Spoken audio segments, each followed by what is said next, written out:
saying that Yusuf was rescued from the well, right? He said that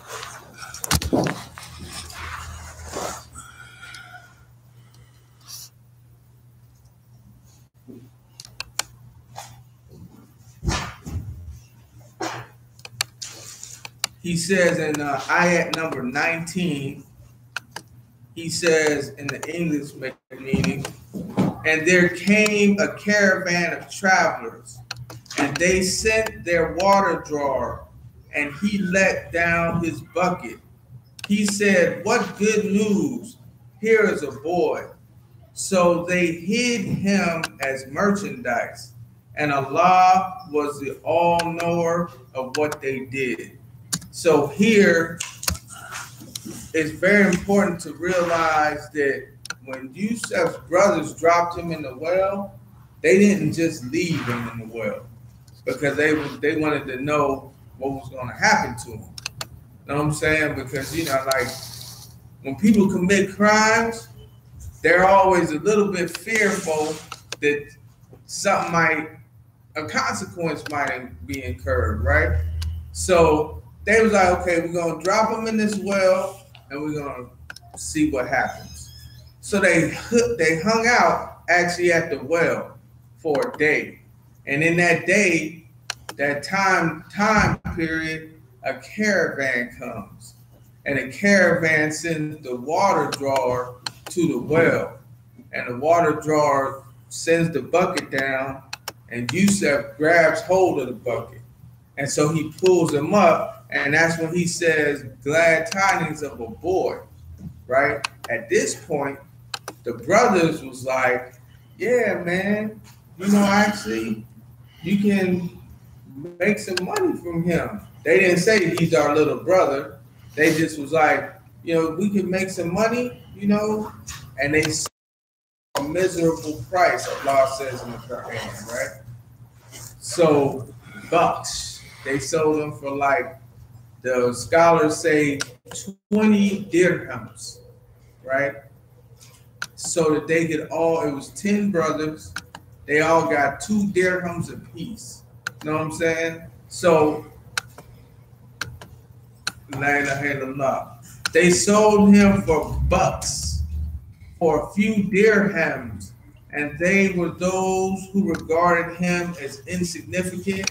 This is not talking about the people of the caravan, because they didn't know Yusuf. This was talking about his brothers. His brothers regarded him as being insignificant. They didn't look at him as being like, you know, somebody important, which is why they threw him in the well in the first place. Like, that's something you do, you discard things. Like, we don't have wells generally in the city, but if we ever lived in the South, a lot of things end up in those wells, right? Like trash, straight up trash. You know what I'm saying? Like, people throw all kind of garbage in wells. It's not like, you know, like in our mind, we think it's just a beautiful water thing, right? You don't know what's coming up in that bucket. Know what I'm saying? This has just been a tradition of wells. So a well is like a hole in the earth that leads down to a source of groundwater, right? And that groundwater is moving just like a river moves on top of the water, the groundwater moves under the water. So people throw things in the well because that stuff usually kind of get flushed down after a while. So, you know, Yusuf was sitting in the well. He didn't know what was happening, and Allah gave him that revelation. You'll be able to inform them of what they've done one day, while they don't even know. You know what I'm saying? And so when he's rescued by the caravan, the brothers is like, man, you can make money. This could be a sense of, you know, just give us 20 dirhams, and we're good. You know what I'm saying? We ain't even gonna argue with you. It was 10 of them. It was 10 young men, which means basically, if they happened upon this situation and they wanted the young lad themselves, they could have fought for him. This is before guns. You know what I'm saying? Might made right. So if you had 10 men, you pretty much had a posse. And they was just like, look, give us 20 dirhams, which is like, you know, you got dinars and you got, I'm not sure about this, but I'm thinking that dinars is the big one and the dirhams is the little one. Like in America, we got dollars and we got cents.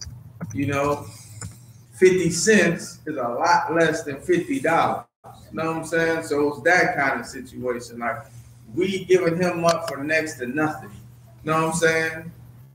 Just to make sure that we know that you figure he's a slave, so you gonna take him somewhere and sell him because you a caravan.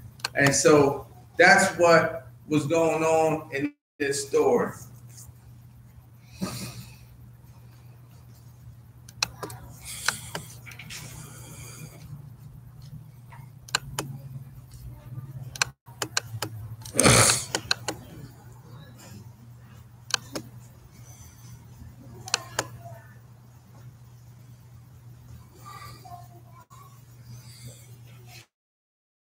La ilaha illallah. And so this is sometimes how we end up, right? Like, as an African American, I could totally identify with this because, you know, my people was in Africa at one point, you know what I'm saying? Up in America, you know what I'm saying? And we've been established here. It's like we are American people, even though, you know, we started out in a whole different continent, in a whole different land. We even had a black man become the president, which is the highest office, which my parents never would have thought would ever happen. And so, you know, just in this same sense, Allah says this is how we established Yusuf in the land. Through him being sold into slavery, he was established in Egypt. You know what I'm saying? So, you know, sometimes Allah has or not sometimes, Allah definitely always has a wisdom, but sometimes we don't see the wisdom, right? We like, man, what's going on? 400 years of slavery, 100 years of lynching, you know, Jim Crow laws. You know what I'm saying? Allah is doing all of that to establish a people here. So the most essentialized people in this country are black people from Africa. Like, nobody will ever look at Eddie Murphy or Richard Pryor or LeBron James and not figure that they are Americans. Like, all around the world, when they see those people, they say Kobe Bryant, he's an American. You know what I'm saying? He was established, his people was established here through suffering. You know what I'm saying? The civil rights struggles and all of those things made us Americans. So nobody could ever say, like they say unjustly to other people, go home. Nobody never tell a black person go home. They say that like racist people will say to like every other people. Chinese people could have been, the Chinese people been here for hundreds of years. They'll be like, go home. Like, dude, I grew up in San Francisco. Nobody says because of the unique way that black people came to the United States and was established here. Nobody said, nobody gonna tell LeBron James, go home. What was the main thing they said about Barack Obama? They said he was born in Hawaii or in Indonesia or Kenya, right? Because Indonesia. When people looked at Barack Obama, they saw him as a black American. So the only way that they could fight against that was to say he wasn't even born here. He was born someplace else. He's lying to y'all. They started a whole movement called the birther movement, which is a unique movement that they would have to do against a black man. They would have to say, because anybody who's black who's born here, your parents could be from Somalia. But because of African Americans, if you born in the United States, you get an automatic pass. And that's no other people, no other second generation people here outside of white folks who's the dominant society culture. They come right off the boat. And it's like, I'm running for president. But nobody else. It's like anybody else who comes to that second generation, they like, y'all ain't earned y'all's right to be an American. Y'all ain't earned it yet. You know what I'm saying? We know you was born here, but where's your parents from? Yeah, where you from, man? Oh, I'm from Fremont. No. I mean, you know what I mean. Where your parents from? They don't say that to black folks. Like, your parents could be Nigerian, but if you black and you speak English without an accent, they be like, yeah, what's up, bro? Know what I'm saying? Know what I'm saying? You can play cricket and soccer. They gonna be like, hey, let's go shoot some hoops.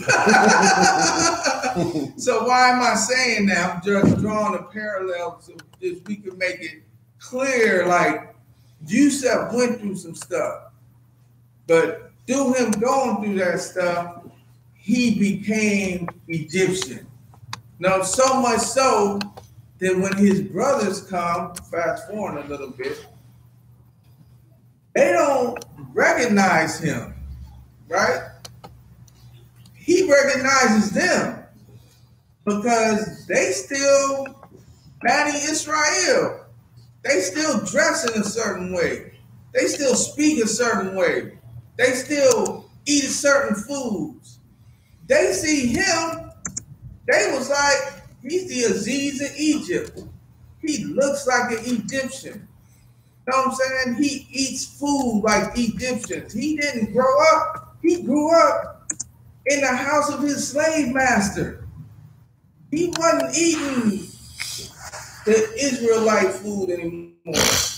He was eating fried chicken. You know what I'm saying? Like, you come to the African iftar tonight and you see what Africans gonna be eating.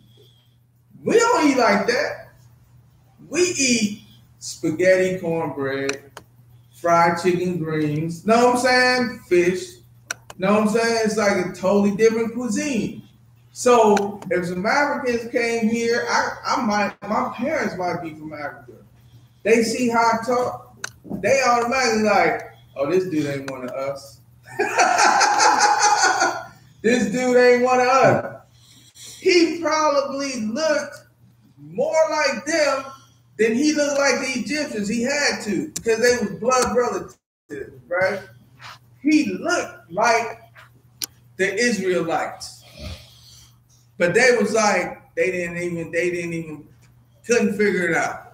Know what I'm saying? They was like, his name could be Yusuf. They called him the Aziz. But even if he would have had the same name, he had been so acculturized, if that's a word. He had been so assimilated into that society through pain, man. He got assimilated through struggle. Just look at America. They say, okay, what did your people go through? Did your people used to live in ghettos? You know, Jewish people, Irish people. Everybody got a story. My parents came here and we struggled this hard. And now we're Americans.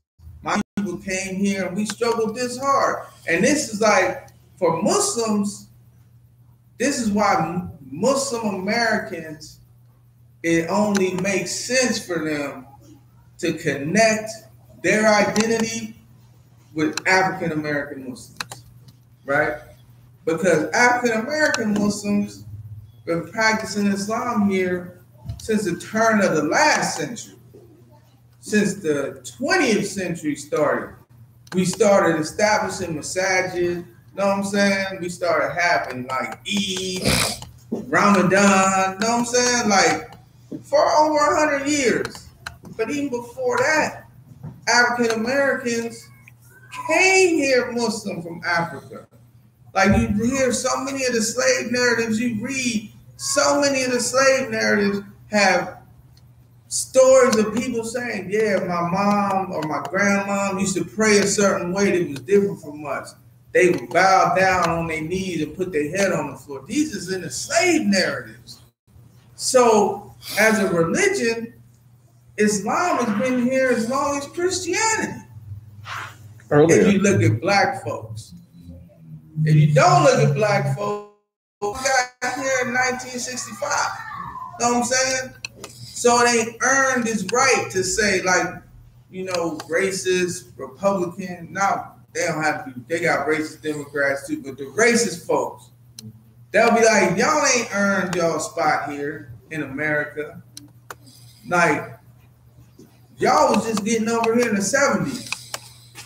And I'm like, I was born over here in the 70s. And my dad was Muslim. Know what I'm saying? So obviously our story goes back further in the 70s. I watched Roots in the 70s. And Kunta Kinte was Muslim. All of the Muslims tried to take over the ship. This was a movie that was put together by mainstream Hollywood. It was a TV made, what they call it, type of movies? Mini-series. It was a mini-series about a Muslim African and how he came to America. And this was before Al-Qaeda. Know what I'm saying? This was before, you know, the World Trade Center bombings. This was in the 70s, man. And in the 70s, LeVar Burton was like, there is no God but Allah in the TV show. When they was lined up on the boat, and they was like, we taking over this boat and turning it back and going back to Africa. They were like, what did they chant? They chanted, there is no God but Allah, and Muhammad is his messenger. There is no God but Allah, and Muhammad is his messenger. And in the movie, do, do, do, do, do, do, do, and they get to crumbling and fighting, you know what I'm saying? And they almost did it, and then somebody just let the cannon fall. The cannon took out the wrestler, and then what happened? Kunta Kinte made dua. He said, oh Allah, please take the wrestler into paradise and join him with the Prophet Muhammad. This was in a TV movie about Muslims and their heritage in the United States. So it's like, if Hollywood say it, you gotta be correct, right? So this is how we, you know, this is how we look at things. So then in ayah 21, Allah says, and he, the man from Egypt, who brought him, said to his wife, make his stay comfortable. Maybe he will profit us, or we shall adopt him as a son. Thus did we establish Yusuf in the land, that we might teach him the interpretation of events. And Allah has full power and control over his affairs, but most men know not. And when Yusuf attained his full manhood, we gave him wisdom and knowledge, and thus we reward. So that was a long preface to say that when he got to Egypt, the Aziz of Egypt, the minister of Egypt, like in a position of power in Egypt, he saw something special in Yusuf. And you can see it from the way he says he bought Yusuf. You know what I'm saying? And he brought him home and he said to his wife, he said, make this comfortable. You know, give him akramahu.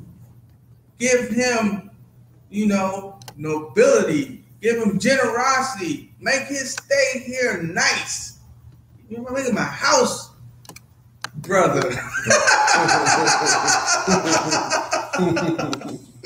You know, they got two types of slaves. They got the house slave And they got the field slave. The field slave ain't got no nice nights. You know what I'm saying? He working from can't see in the morning until can't see at night. You know, they got this thing, the degrees, right? The sun, we all learn about it every Ramadan. Is it the 16-degree calendar? Is it the 12? So in law, it's written in the law, right? They have astronomical twilight, they have nautical twilight, and then they have civil twilight, right? People who work outside, work construction jobs, they cannot start work every day until civil twilight. It's a law, right? This means when it's civil twilight, the sun ain't fully up, but you can look on the ground and discern what's what. You know what I'm saying? You could, somebody standing next to you, you can see the features of his face. This is civil twilight, right? If you are still eating in Ramadan at civil twilight, your fast is no good because it's past Fajr, right? Then you have nautical twilight. Nautical twilight is, they say, whatever region of the earth you are, you're in Oakland, California. If we brought Oakland, California to sea level, right? The first time you able to see the sunlight, if we bring Oakland, California and made it like it was in the middle of the ocean, right at sea. Nautical twilight is when that sun first peers, the light from the sun first breaks that horizon if you was at sea level. This is 12 degrees. This is 12 degrees, right?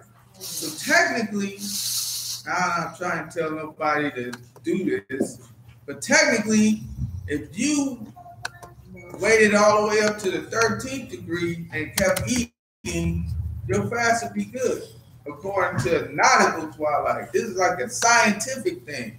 It's not like some Sundiata is making up, right? Nautical twilight. Then they got astronomical twilight. Astronomical twilight is when the sun is at 16 degrees from the horizon, right? This is the earliest Fajr time that you see. When people say, man, I got that early time. You know, I'm doing the early imsak. I started the 16 degrees. That means it's still really dark outside. You know what I'm saying? And then you got the Isna time, right? Isna time is halfway between 12 and 16 degrees. They say we gonna be on the middle path. Where they just invented their own thing. They say, okay, we don't want to wait till 12 because that's really, really pushing it. And we don't want to be up that early for 16 degrees, so we go halfway between. Why am I saying that? Because the field Negro started work at astronomical twilight. It wasn't no unions. It wasn't no, okay, you could, you know what I'm saying? We gonna wait till the sun come out so you don't get hurt. It was like, dude, get out there and start working. And they stopped working at Isha time when you couldn't see nothing else. Can't see in the morning to can't see at night. That wasn't the experience of Yusuf. Yusuf's owner was like, make his stay comfortable, then he might profit us. Or we might adopt him as a son one day. The Aziz, some of the scholars say that the Aziz of Egypt, he couldn't have children, right? And so he married this young girl. She was still a virgin. At the time when she seduces Yusuf, she's still a virgin because her husband, you know, that's why he said, we might adopt him as our son because we're not going to have any kids because I'm sterile. I'm not even sterile, you know. Nothing's going that way. You know what I'm saying? The spirit of the flesh is weak, or however the statement goes. The spirit is willing, but the flesh is weak. So this is what she was struggling with as a woman. You know what I'm saying? She wanted intimacy. And then you have this boy that she watches as a boy grow up into a man in her house. You know what I'm saying? So like, you know, Muslims read the story sometimes. We kind of harsh on people. You know what I'm saying? Like, you know, everybody makes mistakes. Like, we shouldn't look at it like this is evil woman. You know what I'm saying? She was like struggling. You know what I'm saying? So that's what some of the scholars say happened. You know what I'm saying? Allah knows best. But definitely the Aziz in Egypt, he saw something special in Yusuf. He didn't say, I'm just going to get this slave and I'm going to put him to work. You know what I'm saying? And, you know, even African Americans, our experiences as slaves weren't always the same. Like some of the slaves actually was like, I mean, they didn't have H&R Block. Some of the slaves kept the books on the plantation. So if you a bookkeeper, you got a totally different experience than somebody in the field. You know what I'm saying? Like, you know, and you can tell sometimes, like, you meet black folks that got a sweet tooth. Like, they always want sweets.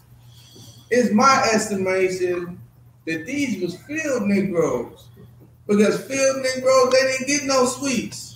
They didn't. They just ate ham hocks and chitlins, whatever was left. The house Negroes, they got cake. You know what I'm saying? They, you know, sweets ain't no. So some black people, you be like, hey man, let's get some cake. They be like, oh, no, I don't really eat sweets like that. Their family was in the kitchen like, what? Hey, yeah, you was a house Negro. Know what I'm saying? Because we was deprived. So we like it, man. Let me get the Skittles. Because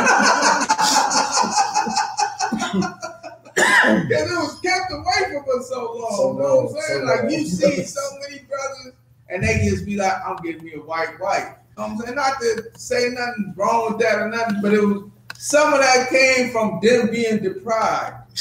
Like, they was like, hey, man, all of them years, I was like, they told me I couldn't even look at a white woman. So now, hey, know what I'm saying? What's the brother name? Played Luke Cage. I seen him with his wife. I was like, go home, bro. You know what I'm saying? It's like, this is like, the sister's like, hey, I don't want to hear all that. You know what I'm saying? But that's just how it is. Like, when you held back from things and then they become open, you be like, okay, I'm a kid in the candy shop now. You know what I'm saying? So, you know, but for Yusuf, they made his stay comfortable, and there's something in Arabic it's called firasa, right? And in English it's called insight. So certain people, they have a certain kind of insight into things. I mean, everybody has it to a small extent, but some people are really, really good at it. So some people can say, okay, this guy right here, he needs to be the head of security. This guy right here, he needs to be, you know what I'm saying? Because they can meet somebody and they can sense this guy, he's good at this. They have an insight into something. So the scholars of Islam say the three top incidences of firasa in the history of the world was one, when the man from Egypt bought Yusuf and told his wife, make his stay here comfortable, right? He looked at all of the slaves that they were selling, and he said, this one right here is special. He was able to see something that Yusuf's brothers couldn't see. He said, this one right here is special. He coming home with us. And we might even make him our son, which is like a practice that they used to do. It was like adoption, but they would take a slave that they saw goodness in, And even the Prophet sallallahu he did this. Who do you do that with? Zayd. Zayd ibn Haritha. Zayd ibn Haritha was what they call a black Arab. So he looked like he was African, but he was actually his tribe, but he was an Arab. And him and his mother was going to visit her tribe, and he was captured. And he was sold into slavery. People captured him, and they sold him into slavery, and he ended up in the house of the Prophet sallallahu before the Prophet Muhammad was a prophet. And his father was searching for him. He's like, man, you know, he put the word out, man, if you see anybody, they got a son this age, you know what I'm saying? So word got back to him. There's a boy that matches that description. He lives in Mecca. So the man went. The man's name was Haritha. And he met with the Prophet sallallahu. This was before the Prophet was even the Prophet. He was just Muhammad ibn Abdullah before he received revelation. And so he says, my son was sold into slavery. And I'm here because I want to buy him back. And the Prophet sallallahu said, basically, your money's no good here. You know what I'm saying? If he wants to go with you, he can go. I ain't selling him. You know what I'm saying? Because I love him that much. You know what I'm saying? But if he wants to stay, the choice is his. So they brought Zayd, and the Prophet sallallahu there was nobody on the face of the earth more beloved to the Prophet sallallahu than Zayd ibn Haritha. This was like his son. All of his sons died. Well, I don't want to say nobody. Outside of Fatima, outside of his blood daughters and his, Khadijah. But, not to offend any of the Shia brothers, but Zayd was more beloved. We have authentic hadith. Zayd was more beloved than Ali ibn Abi Talib. You know what I'm saying? And this is not to, he loved Ali. We're not trying to offend anybody, or we're definitely not trying to say anything about Ali, but Zayd was loved by the Prophet, and it was reciprocal. And so the Prophet said, this man is your father. If you want to go with him, you can go with him. And Zayd said, I want to stay here. And Haritha got upset. He was like, you would choose slavery over being with your father? And Zayd said something beautiful. This was before revelation was sent to the Prophet. This shows you the character of the messenger of Allah. Zayd said, this man is my father and my mother. That's how much he loved the Prophet. And the Prophet at that time, he announced to people, Zayd is now the son of Muhammad. Wow. And so this was a practice that would happen all the way up until the revelation of the Quran. Allah said, don't do that. Don't do that because you rob people of their lineage. Don't call nobody by your name. Call them by the names of their father. If their father was Haritha, he's Zayd the son of Haritha. He's not Zayd the son of Muhammad. This is how important lineage is. And this is another parallel that I could draw with the African American experience. Because when we got off those ships, we wasn't named Baker, we wasn't named Johnson, we wasn't named Smith, we wasn't named Washington. Those was the names of the plantations we ended up on. That was the Smith plantation. And so all of the slaves was given the last name Smith. So now you say, what's your grandfather's name? Somebody say John White. My grandfather's name was John White. What was his father's name? I don't know. He was a slave. Know what I'm saying? What is the connection? What tribe you come from in Africa? I don't know. You Wolof? I don't know. You Fulani? I don't know.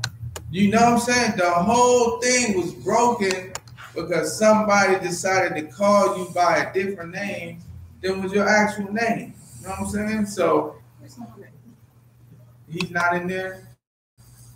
So that's why it's very, very important, and this shows the truthfulness of the revelation. Like, we don't want people to lose track of who they are, even if it's like a temporary love thing. Like, yeah, man, you love this person, but he needs to be connected to his people. Because if he ain't connected to his people, there's gonna be like a emptiness. There's gonna be something missing in his life. He gonna be like, he don't have to manufacture. Like we talked about like last week, black folks, we manufactured our own culture, our own language, our own cuisine, because we don't, when the Senegalese come here, and it's probably a lot of us was from Senegal, right? Everybody, black Americans, could read The Slaves of Allah. Servants of Allah by Sylviane Joe. Her name is spelled Diouf. But she, for her PhD thesis, she researched the slave trade and where people came from and where they ended up. And she said that she said like 1/3 of all of the Muslims, all of the Africans that come here, 30% of them was Muslim, which is mashallah. Because you say even today, I say about 30% of African Americans consider themselves Muslim. You know what I'm saying? Like if you look at all of the African Americans, I'll say 1 in every 3 probably feel like he's Muslim, or he identifies as being Muslim. He might not practice, but you even got people who they took a couple classes in college, they read the autobiography of Malcolm X. They be like, yeah, I'm Muslim. I ain't done nothing Islamic. But I feel Muslim. You know what I'm saying? Yes. The name of the book, I didn't get it right. It was The Servants of Allah. The Servants of Allah. And interestingly enough, while we on 30%, 30% of American Muslims are African American. So if you look at the whole number of American Muslims, if it's 9 million, 3 million are African American. That's a significant amount. You know what I'm saying? If Muslims in America are converts, this is the only Western country where a significant amount of the Muslims are from that country and not immigrants. Like if you look at, and I mean, it's kind of a bias when they say this, because the British Muslims, they've been there for 100 years, so technically they're British, or they're from England, but they're still looked at as being Desi, you know what I'm saying, for the most part, Arab for the most part, in France, they're looked at as being North African, even though they've been in France for decades, you know what I'm saying, but they're still not considered French. They're not considered, English. They're not considered German. In Germany, there's a lot of Turkish Muslims, but they're considered Turks, even though they might have been there for generations, right? In America, it's different, though. Like, the biggest portion of Muslims in America are American because they black. And that's just a significant thing. And it comes from the history of black people in this country. You know what I'm saying? Like, black people looked at Islam like, I'm being Muslim because my slave master was Christian. The man is Christian. The Republicans is Christian. You know what I'm saying? The Democrats is Christian. I'm Muslim. Like, that's how many Muslims came to Islam. Like, they didn't know nothing about fiqh or tawheed. It was like, this is a black religion, man. I I'm doing this because I feel like this is my heritage. You know what I'm saying? As time went on, they learned about the Prophet Sallallahu Alaihi Wasallam. They learned about Allah. But in the beginning, it was like a protest. I'm Muslim because I'm saying I ain't down with Christianity. Christianity was forced on my people. Nobody got off that ship and was a Methodist. You know what I'm saying? Or Episcopalian. And that's not to put down those religions, but I'm just saying historically, that's how many black people came to Islam. And that's not the experience in other places because other places don't have significant African slaves. In the UK, the UK outlawed slavery 100 years before, and you know they was important slaves to their colonies. They wasn't bringing slaves to England, and it wasn't because you know they was nice people. Want to be around a bunch of black people. We got the Irish. We don't need them. We got the Irish. Like in the north, like the north wanted to abolish slavery because they was like, why y'all got all these black people? And you paying them? Outnumber us one day. Y'all need to stop slavery and send them to Liberia or something. You know what I'm saying? So, la ilaha illallah, I got super sidetracked, and we only got 10 minutes left.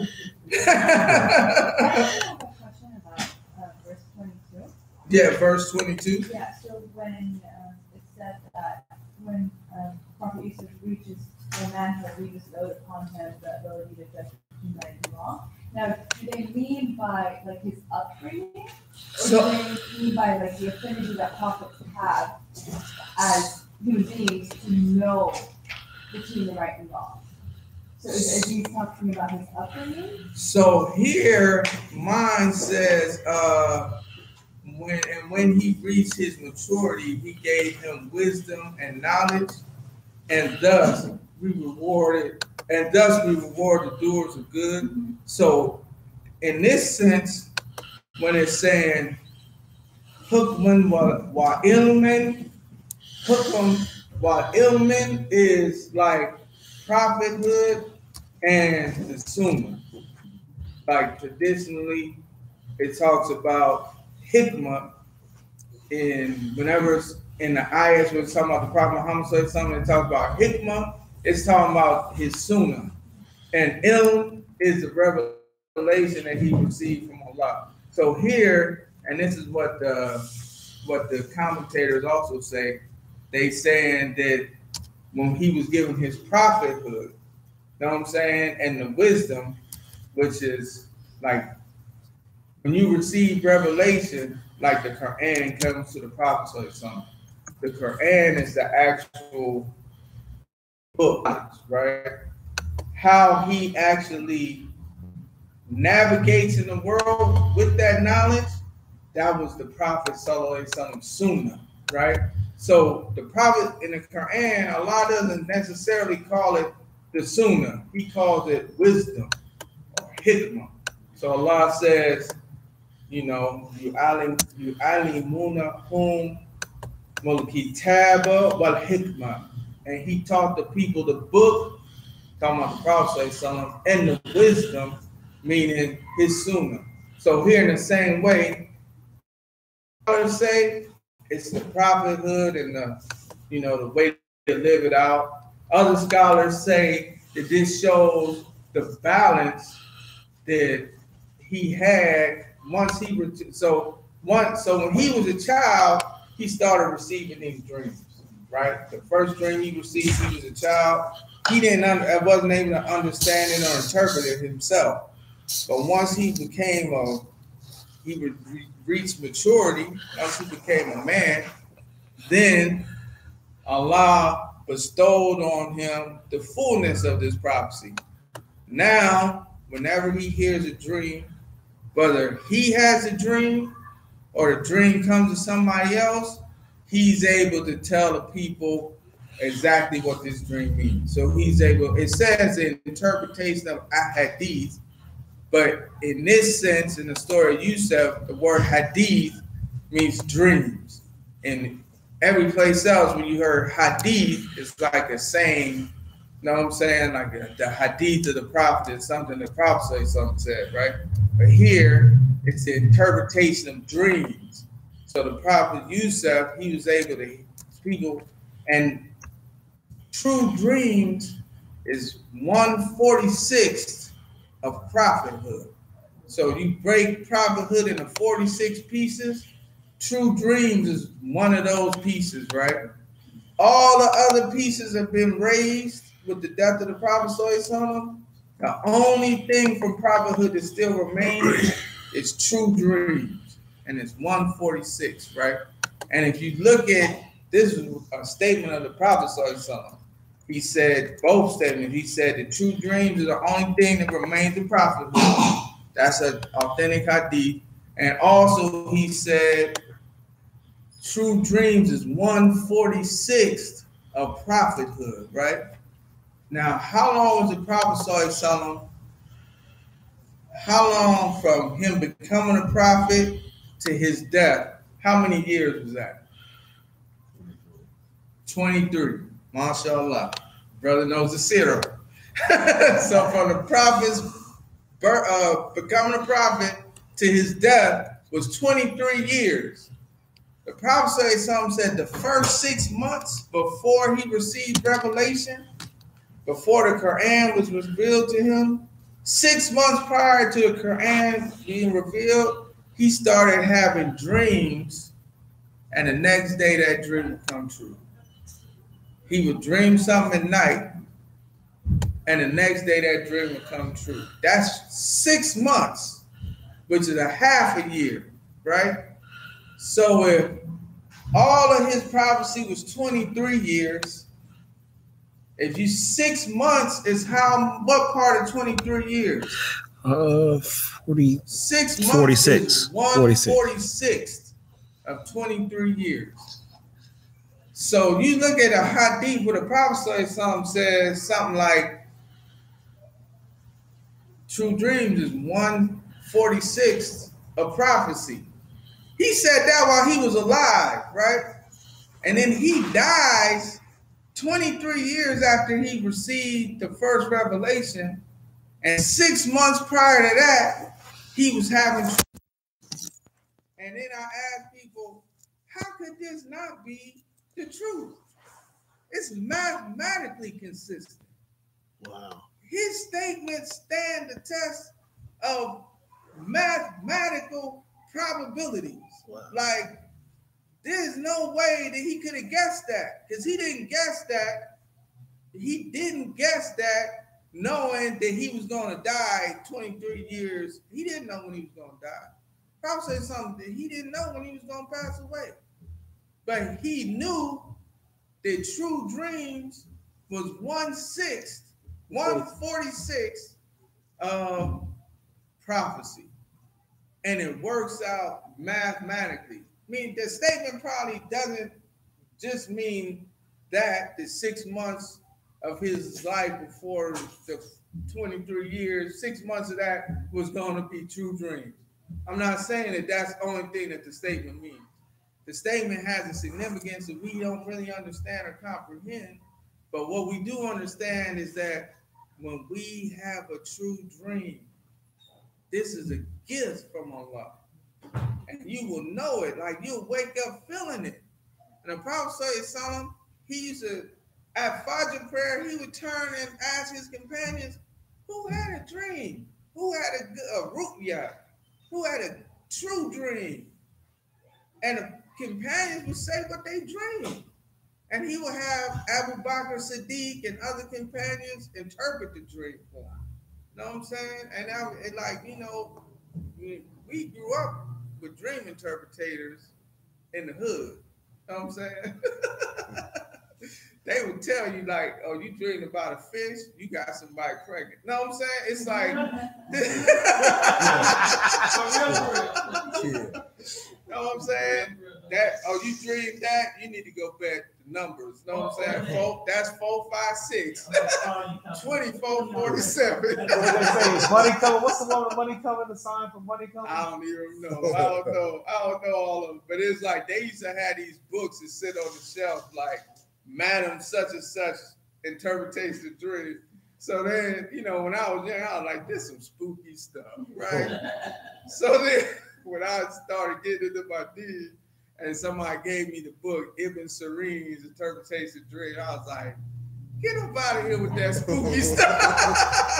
But the dream interpretation is a real deal phenomenon. You know what I'm saying? And it's, like we said, it's 1/6. So basically, what this ayah here is saying, though, amongst other things, is once he grew up, so time is passing that he's in Egypt.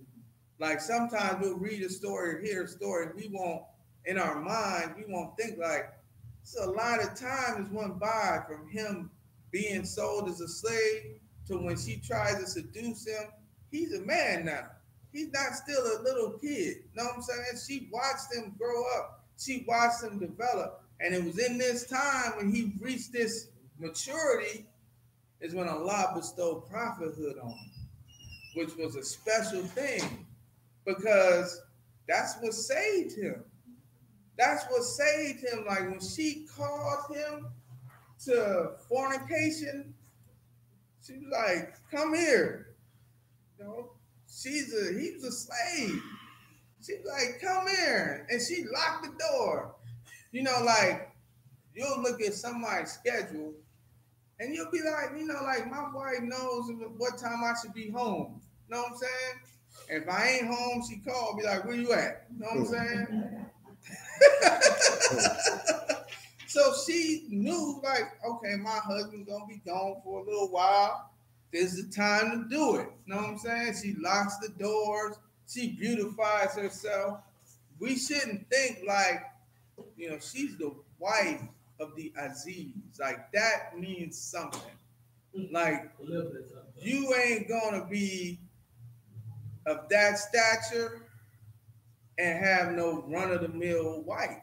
You know what I'm saying? It's like you ruling the country, or you're in the country's leadership. You're not the king, but you one of the king's right-hand men, which means people gonna present their daughters to you to marry because they know you're gonna be able to take care of her. Like as a father, you want somebody who's gonna be able to take care of your daughter. You don't want to just marry you don't want your kids to be struggling like you were struggling. You know what I'm saying? Which means she was a beautiful woman. She was a beautiful, rich woman. She was not just like, you know, a regular sister. Like Yusuf wasn't a regular brother. He was like a beautiful, he was the forerunner. His story is a forerunner to the Prophet Muhammad. So just thinking like, this is like the trailer. Like if you see a really good trailer, you know that the movie gonna be great. So if you see the story of Yusuf, and then you know the Prophet Muhammad, you already know Yusuf was an outstanding young man, right? So she said, okay, I'm gonna try to seduce him. So at that point, you know, she locked the door, she called him. And this is like, I'm gonna end with this, but this is like just beautiful, like the double speech of these ayat, right? Because like when you read the ayat, you're like, is Yusuf talking about the husband, or is he talking about Allah? You know what I'm saying? Because you could read it, and he could be talking about her husband. You know what I'm saying? And you could read it, and you'd be like, oh no, he talking about Allah. You know what I'm saying? And in my estimation, the Prophet said something would do this. He would say something that would mean one thing on one level, but also it means something totally different on another level. What side are you talking about, Rick? So we're gonna look at it right now. That would be esoteric and not so much. It's kind of like what they call double entendre, right? Yeah. Like this is like this has a meaning. It has a surface meaning. You know what I'm saying? Like one time the Prophet said something. They was getting ready for the battle of Badr. And so, you know, when you about to fight, you want a certain amount of secrecy. So they come up upon some people and they say, man, you got any information on us about the caravan? And so the guy was like, well, who are you? I don't want to just give information out. So Prophet said, okay, you tell us what you know, and then I'll tell you where I'm from. And so the man told him about what he knew about the caravan. And then the Prophet said, Anna min mat. I am from water. That was game right there. So he wasn't lying, right? Allah in the Quran, he says he got every living thing from water. Scientists have said that the first single cell organisms develop in water. Like everything that has life comes from water. So he's like, okay, I'll tell you where I'm from. I'm from water. He didn't lie to him, but what he's saying has a deeper significance than just I'm playing a trick on you. You know what I'm saying? It's like for us as Muslims, we know every living thing came from water. You know what I'm saying? This is a confirmation of the ayat in Quran. If you see something alive, its origins was water. You know what I'm saying? So it says, and certainly she did desire him. No, here it is. And she in whose house he was sought to seduce him. And she closed the doors and said, He talak, right? And it's a long discussion in the Tafsir of what is He talak. But here it says, come to you. You know, He talak, or come to it, right? He said, Qala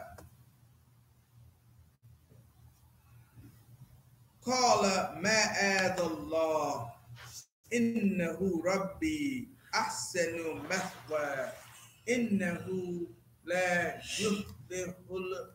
yuflihul zalimin. He said, I seek refuge in Allah. Indeed, He is my Lord. He is my Lord. So in those days, when somebody was not your father, but he was like your benefactor, you would call him Rabb. You know what I'm saying? Rabb, meaning my Lord. Even today, in like Sudan, they call like their stepdads Rabbi, my Lord. You know what I'm saying? Not like as in like he's the Lord of the world type of a sense, but like he's the one who's responsible for my upbringing. You know what I'm saying? He's the one who's feeding me. He's from an earthly sense. He's nurturing me. So here it says, I seek refuge in Allah, meaning from what you're calling me to. Innahu Rabbi. Verily, He's my Lord. He has made my stay here good. And this is the same statement that the Aziz said to his wife. Make his stay here good. You know what I'm saying? So he's saying, this is years later, he's made my stay here good. I ain't been working out in the fields, in the sun, sweating every day. I'm in the house. I'm being educated. I'm being fed good food. You know what I'm saying? I'm learning how to read. I'm learning how to write. You're his wife. You're calling me to betray the very man who's done right by me. You know what I'm saying? And also it could be said, ma'adallah. This is like from the English. In English, definitely the pronoun goes back to the last proper noun, right? So ma'adallah. I seek refuge with Allah. Innahu Rabbi. Verily He, meaning Allah, is my Lord. You know what I'm saying? So, but that doesn't necessarily have to do that in the Arabic language. Like in the Quran, if you got that English frame of mind, it'll throw you off reading the Quran in Arabic. You'll be like, wait a minute. That's why a lot of times they put parentheses because you'd be like, who is it talking about? Right? So he said, indeed, the wrongdoers will not succeed. Know what I'm saying? And certainly she did desire him, and he would have desired her had he not seen the proof of his Lord. So here the proof of his Lord was she was an idolater, right? She worshiped idols. And she had an idol in the room that she was trying to seduce him in. And when she called him to the deed, she put a blanket over the idol, right? So she's like, she don't even want the idol to see what they about to do. And so Yusuf was like, you can't cover the eyes of Allah. So you trying to, for this wooden stone, you trying to block that off. But then the deed that you calling me to, Allah is going to be aware of what's going on because he sees and knows everything. And so say Allah says he would have even not desired her as in she was a beautiful woman, but he might have inclined towards the deed. But when he saw the ayats of his Lord, saw her covering this statue, he was like, man, I ain't down with it. You know what I'm saying? I can't get down like that. You know what I'm saying? Thus it was that we might avert from him evil and immorality. So Allah, because he was a prophet, so Allah is going to protect him from evil and immorality. One time, the Prophet Muhammad he went to a wedding, or he was invited to a wedding, and the wedding had like alcohol. This was before he was a messenger. He was just shortly before he received revelation. He wanted to go, but then he got an intense feeling of sleep, and he fell asleep, and he woke up, and the wedding had already transpired. So the protection that Allah does, like Allah protects people when he wants them to remain pure. There's a certain type of purity that you gotta have if you are a messenger of Allah. This is different from like the local imam. The local imam might have been a drug dealer or whatever. Even Malcolm X did a lot of bad. Like that's one of the ways that Allah raises people, right? It's the conversion story. You used to do these things, Allah purified your heart, you found the truth, and now those things are detestable to you, right? And other people, we get inspired. We be like, man, my imam is hip. He used to be selling rocks, know what I'm saying? He used to be robbing people, man. I ain't got no old punky man, know what I'm saying? But so that's definitely can be anybody else's story, but the messengers of Allah, they don't have those type of like stories, right? Allah protects them from indecency, protects them from immorality, because they gotta have a bully-proof pit. They can't tell you to do stuff that's wrong. Like what it looked like Malcolm X telling me not to run numbers. I'll be like, well, you used to run numbers. You know what I'm saying? You tell me not to sell drugs. I'll be like, you used to sell drugs. It's like parents shouldn't tell their kids all the haram stuff they used to do, right? Because when the kids start getting older, he gonna be like, she said she used to do that. She turned out okay. You know what I'm saying? So maybe I'll do it for a little while. You know what I'm saying? So definitely they both ran to the door, right? Oh, indeed, he was one of our sincere slaves. Talking about Yusuf. So he bolted out. They was like, I'm out of here, man. And she chased after him. And she grabbed his shirt, and the shirt ripped, right? Now, remember last week I said, keep in mind the theme of the shirt, because it keeps on occurring in the story of Yusuf. So the first time it occurred, it was a proof for Yaakov that Yusuf hadn't been eaten, right? She said Yusuf was the brother said Yusuf got eaten by a wolf. They showed this gave him his shirt. The shirt had blood. The shirt wasn't torn, right? You got mauled by a wolf, your shirt wouldn't be intact. So Yaqub saw that and he said, okay, y'all telling me a story that y'all created that ain't even true. Know what I'm saying? So that shirt testified that Yusuf was alive. Now, when they race to the door, the husband's at the door, right? Which is like, her timing was off. the timing was like he came, maybe he forgot something, but he was not. So if they would have been the act, they would have been caught in the middle of the act, right? But Yusuf ran to the door, she ran to the door, boom, he's at the door. What did she say? She puts the weight on Yusuf. So, man, what's the recompense for somebody who tried to seduce your wife in your house and you treated him good? You gave him such a good life. Look how he betrayed you. You know what I'm saying? And Yusuf was like, this is a tricky situation when you talk about somebody's wife. Like, if you come hard on somebody's wife, most husbands gonna get upset. You know what I'm saying? Like, this is his wife. Like, so, they raced to the door and she tore his shirt from the back. And they both found her husband at the door.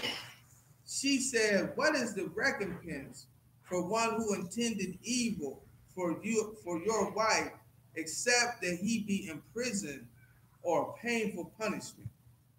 He said, meaning Yusuf, and this is what I was saying before about the pronoun doesn't naturally have to go back to the last subject, was the husband, right?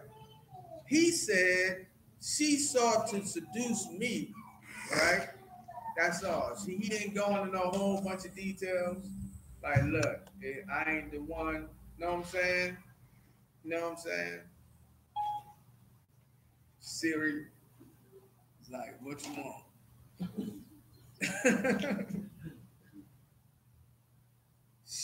And a witness from her family testified, if his shirt is torn from the front, then he has spoken the truth. Then she has spoken the truth, and he is of the liars.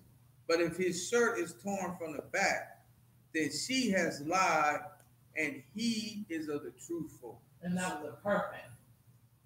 Yeah, let me see. Min Ahli had somebody from her family who was like, okay, I already know what went down here. She already was up telling us about this. But I'm gonna be like, where's the shirt torn from? Because now the shirt is being called again to be the testifier, to be like, okay, is this story true?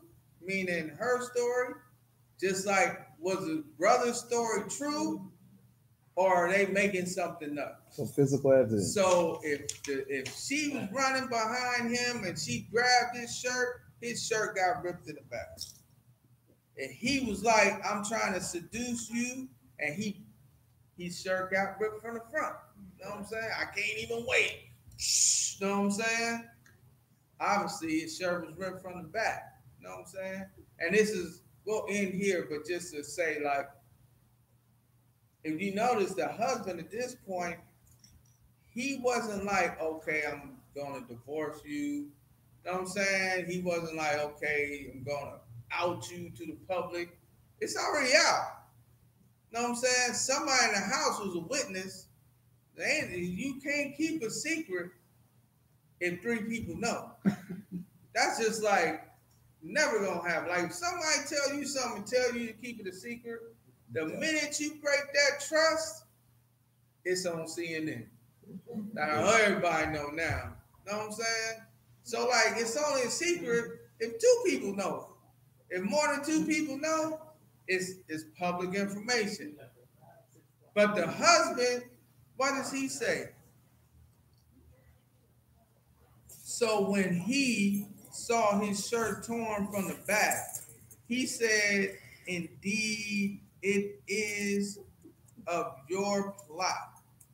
And this is says, فَلَمَا رَأَى قَمِيصَهُ قَدْ مِنْ دُبُرٍ قَالَ إِنَّهُ مِنْ كَيْدِكُنَّ إِنَّ كَيْدَكُنَّ عَظِيمٌ.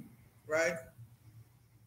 So, and this is how men in general should look at things sometimes, right? Like, sometimes we forget that men look at things a certain way and women look at things another way in general. We have our own tilt and our own bent, right? And our houses will run smoother sometimes if we don't expect our wives to think like we think and to do like we would do, because they have their own way of thinking and their own way of doing. Not saying it's like a doctor and an engineer. Both of them very important roles, but you don't want the engineer performing surgery and you don't want the doctor building a bridge. You just don't want that to happen, right? So in this case, when he heard what was happening, he didn't break down. Oh, he said, "Innahu min kaydikuna." This is from you guys' plans, the plan of women. This is from the plan of women. Know what I'm saying? She put this together in just the way that a sister would do it. Like, a sister ain't gonna get busted like a brother gonna get busted, because they put their stuff together, right? I can't even high five because this is So, and he said, and then what did he say after that? He said, "In the Kuna, Aziz, verily your plots, meaning the plots of women, are magnificent. They're great. They, you know, the only way you gonna get, like, if it's only gonna be a fluke. The husband got home early. That's the only way that they gonna get busted, because they done planned everything out. Like Google Foster. Brothers is totally different. I be like, "Brother, you did what?" "Yeah, man, she caught me, man." The brothers don't put that much thought into it. But what else this ayat tells you is about shaitan. Because in the Quran, it talks about the plan of shaitan. It says, "Kana da'ifa." That it verily is weak.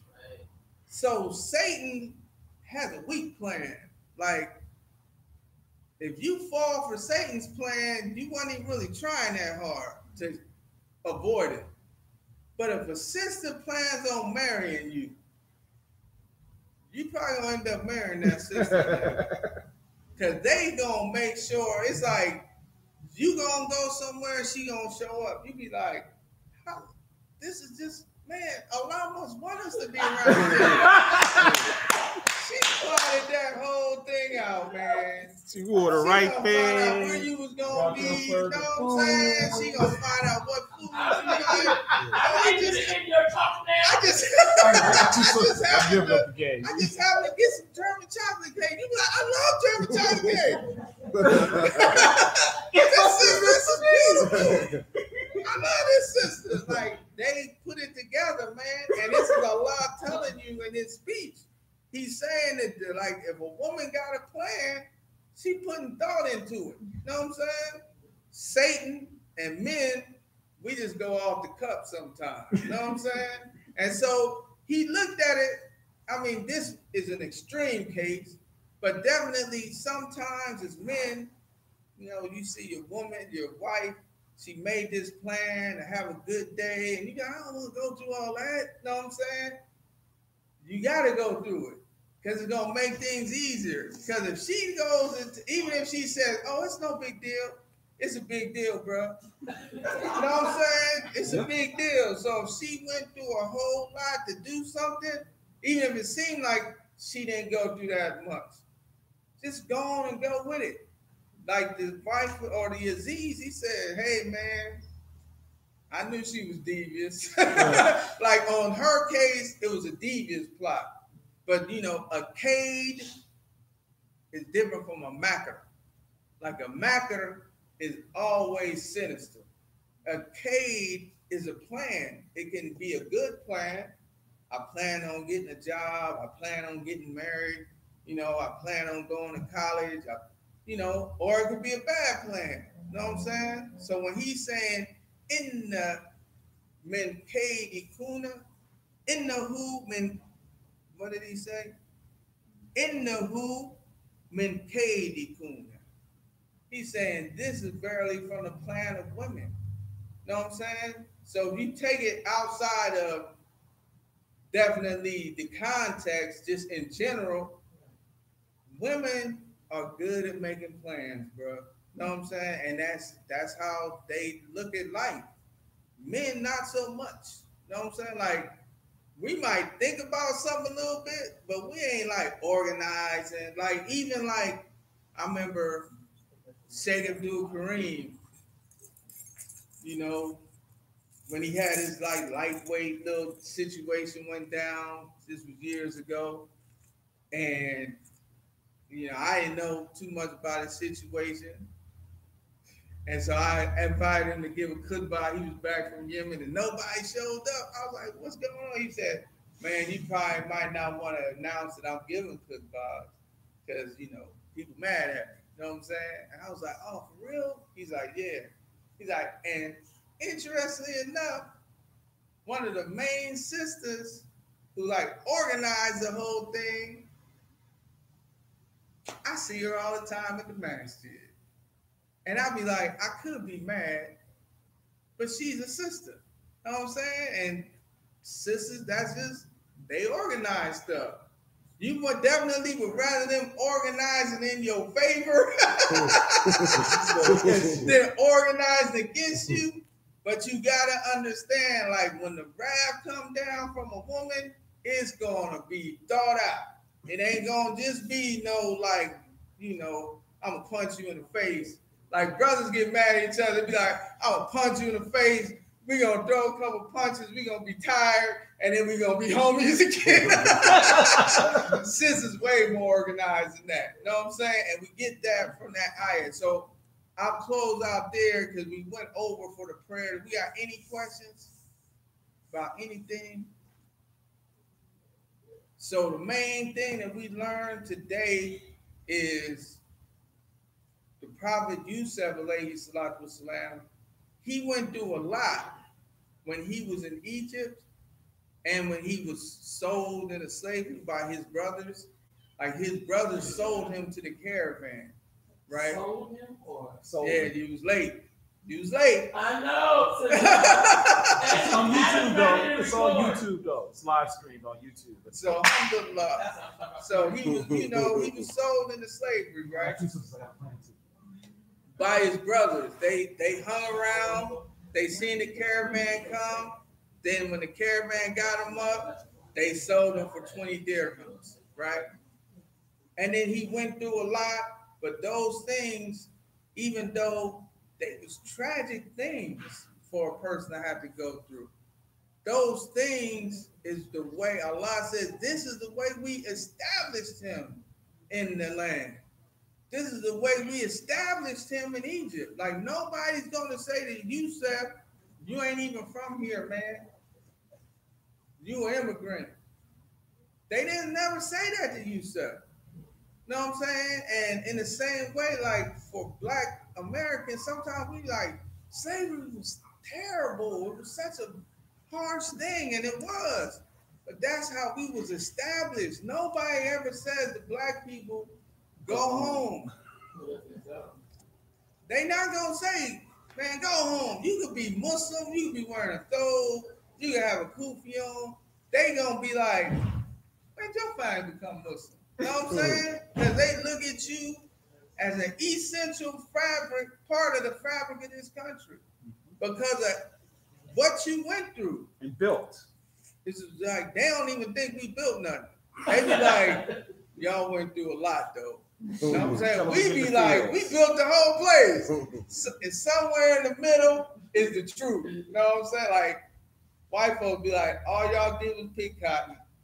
We be like, we built everything. Michelle Obama pissed off Fox News. She was like, my daughter sleep in a house that was built by African slaves. And I was like, the White House was built by slaves? Yes. And the White House was built by slaves. Like, that's not in your regular history book. Right. Know what I'm saying? So even the designer, like, the white guy, he couldn't even finish it. Come on, man. Can I finish? It ain't even February, man. You right. But alhamdulillah, so definitely Yusuf had to go through a certain struggle. But Allah has a wisdom. And sometimes we go through things in our personal lives, not just African American, everybody. We go through tragedies. But Allah has a wisdom, and He's trying to make us learn and grow. And sometimes some of those tragedies be our best teachers. You know what I'm saying? We come out on the other side, and we way better people, man. Sometimes you see a brother or sister got divorced, you be like, it was a tragedy. But I sure do like them a lot more. So that was it, dude. We got any questions about anything from Surah Yusuf? Alhamdulillah, we rolling right through. You know, we're not going to make it because this is the last Sunday in Ramadan, but we should probably just finish Surah Yusuf after Ramadan is over. Next Sunday, we won't have classes because that'll be the Eid weekend. So we'll just try to take it easy. Like we said before, I put the down payment down for the church's fried chicken. Halal. Say what? Church's fried chicken. Halal. Spicy, right? Spicy. The one here or the one I can't tell y'all the source. Wait a minute. So say it again. So y'all know Church's fried chicken, right? Right.